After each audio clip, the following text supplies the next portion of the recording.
Salut les investisseurs, dans cette vidéo on va regarder l'évolution de l'immobilier en France après la mise à jour du QI de Frigit qui est un peu la référence sur l'immobilier en France.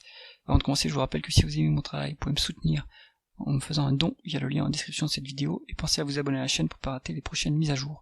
On commence tout de suite avec l'indice des prix en termes réels. Donc pourquoi en termes réels? C'est la vraie façon de mesurer l'évolution d'un actif. Et comment on mesure l'immobilier en termes réels? Ici, Frigit divise le prix des logements par les revenus disponibles des ménages. Donc, comme les revenus disponibles suivent à peu près l'inflation, on a ici une évolution en termes réels. Donc on voit que Paris c'est la claque quand même, Lyon également, il y a une forte baisse, mais on voit que la courbe commence à être moins pentue dans la baisse par rapport au mois précédent. Donc on peut dire que la dégradation du prix de l'immobilier ralentit, mais le prix pour l'instant ne se stabilise toujours pas. On est toujours en baisse, mais on baisse moins vite qu'avant.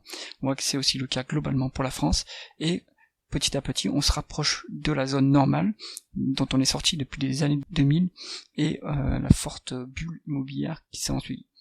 On voit qu'aussi il est préférable d'être locataire en France puisque on gagne du pouvoir d'achat par rapport au fait d'être propriétaire, et ici on voit qu'on est sur des niveaux faibles coûts records par rapport à l'historique. Si on regarde l'évolution des ventes en termes de volume, on voit qu'on revient petit à petit sur la normale. Après des années euphoriques en 2020-2021, le nombre de transactions est en train de baisser, normal, le marché est bloqué.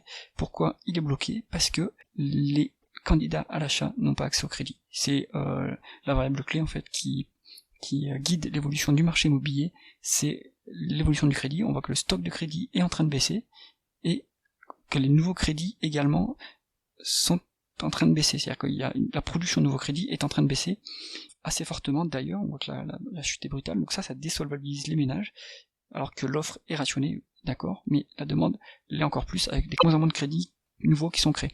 Et effectivement le stock baisse parce que les anciens crédits sont remboursés et on a de moins en moins de nouveaux crédits, donc eh bien la demande est de plus en plus faible.